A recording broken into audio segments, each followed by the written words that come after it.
Welcome to This Explainer. Today, we're going to dive into a biological mystery that literally every single one of us has experienced. You know the feeling, right?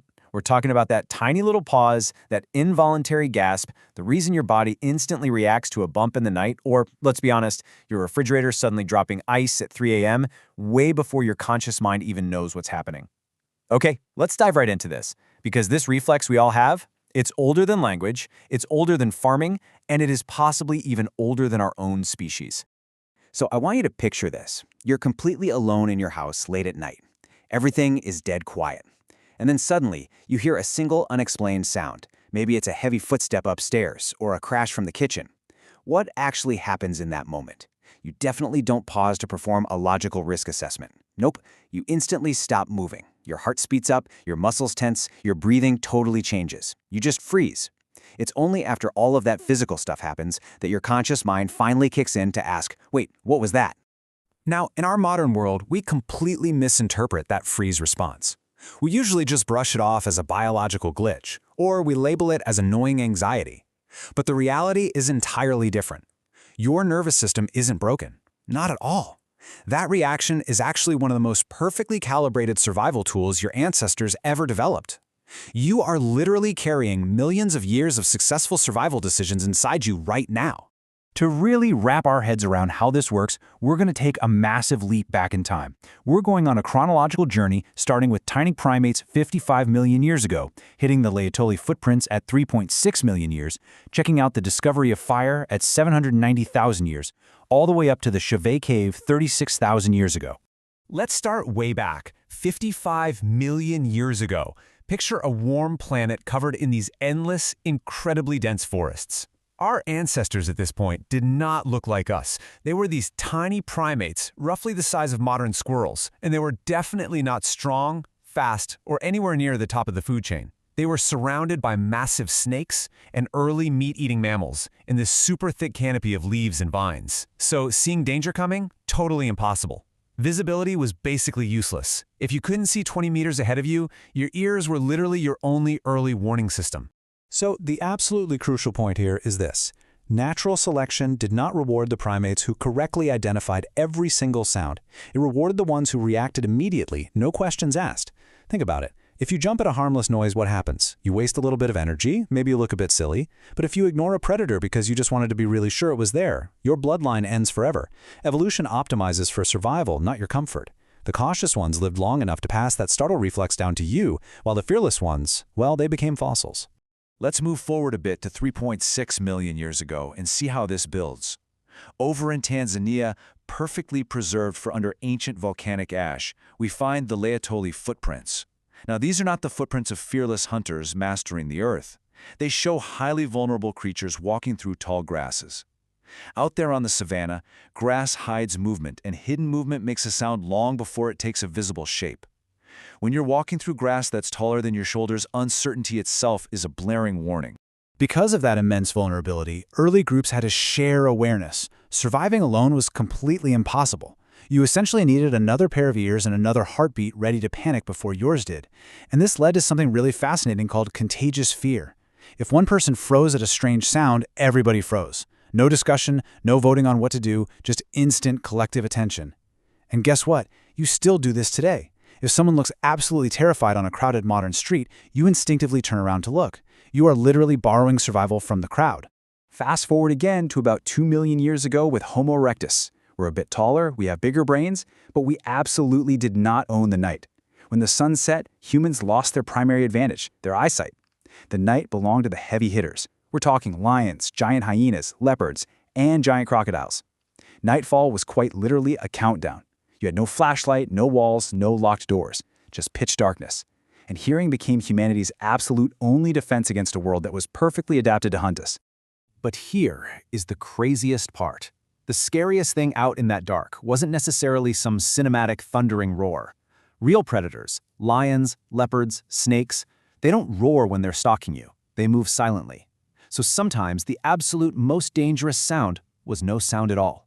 Forests are incredibly noisy ecosystems. Bugs are constantly buzzing, birds are singing. But when an apex predator moves in, everything drops dead silent. Your ancestors survived by recognizing that sudden, completely inexplicable absence of sound. Then, a massive paradigm shift occurred. Around 790,000 years ago, at a site in modern-day Israel called Gisher Banot Yaakov, we find the first real evidence of the controlled use of fire. Now, we usually think of fire as a tool for warmth or cooking, right? And sure, those were incredible benefits. But the biggest transformation was actually acoustic. Fire fundamentally changed the sounds of the night. For the first time, humans forced the night to reveal itself. Predators that once stalked right up to our sleeping spots in total silence were now forced to cross a boundary of light, or they had to loudly snap branches while circling much farther away. So fire didn't eliminate fear, it gave fear distance. Instead of hearing a twig snap 2 meters away, you heard it 20 meters away. And that little bit of psychological safety finally allowed humans to lower their guard just enough to start communicating and telling stories around the campfire. By about 300,000 years ago, Homo sapiens evolved this incredible new survival tool, the predictive brain. Intelligence wasn't just about reacting in the moment anymore, it was about actively anticipating danger.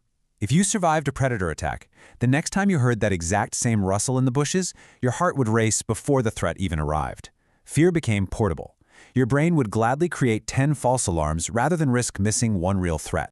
And this brings us to a really incredible mystery deep inside Chauvet Cave in France, right around 36,000 years ago. Ancient humans took flickering torches into complete, pitch-black darkness to paint. But here's the weird thing. They didn't primarily paint the animals they hunted for food. Instead, the walls are completely dominated by massive, lethal predators, lions, hyenas, bears, the very creatures humanity desperately tried to avoid at all costs. So why risk going into a terrifying dark cave just to paint them? Well, researchers found something amazing. These paintings were placed in chambers with intense acoustic resonance, spots where sound powerfully bounces off the walls. This strongly suggests these paintings weren't just hunting logs or art for art's sake. They were visual memories of terrifying predators, using the echoing cave walls to literally teach children the sounds of survival. It was a memory of the terrifying sounds every child would eventually need to recognize out in the world. Fast forward to today. We live in a world of locked doors, permanent settlements, and security cameras. But evolution doesn't just erase millions of years of deeply ingrained survival instincts overnight simply because predators became less common. The world definitely got safer, but your brain is still running the exact same old software. Our nervous system is absolutely still carrying survival lessons that were learned in ancient savannas and dark caves. And modern neuroscience actually proves this. Neuroscientist Joseph Ledoux calls this the low road. When you hear an unexpected threat, your body absolutely does not wait to figure out what it is. Your emotional systems react instantly. Boom, your muscles tense up and your heart accelerates to buy you time. It's only after this that your conscious, thinking brain finally catches up and asks, wait, what was that? Historically, having that reaction a fraction of a second faster meant the difference between life and death. So all of this leaves us with a massive question. If our nervous system has spent millions of years being fine-tuned by noisy forests, crackling fires, and echoing caves, what specific sound, echoing all the way through our history, caused this deeply ingrained physical response? What was the ultimate terrifying sound that every ancient human recognized and feared? Well, it wasn't a lion's roar, and it wasn't a wolf's howl. Honestly, by the time you actually heard a roar, the predator probably already had you. The sound that shaped humanity wasn't a specific animal at all. It was a broken pattern. Our ancestors were listening for the unexpected noise that suddenly appeared where there should have been absolutely none. Or, equally terrifying, they were listening for the sudden, dead silence where there should have been life. You see, your nervous system isn't strictly analyzing the sound itself, it is constantly detecting broken expectations. Think about modern life for a second. A sudden car horn right beside you in traffic, a glass breaking downstairs while you sleep, which, let's face it, is usually just your cat. The environment around you was behaving one specific way, and then suddenly it wasn't.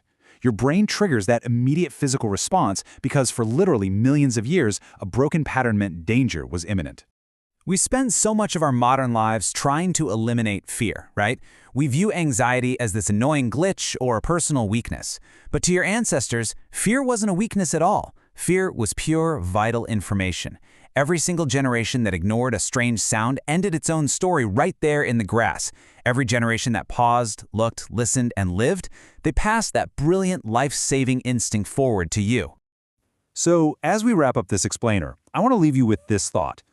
Tonight, when your house is perfectly quiet, and a random floorboard suddenly creaks, and your breath catches in your throat for just a fraction of a second, don't be annoyed by it. That isn't a glitch. Next time it happens, will you recognize the ancient survivor listening inside you?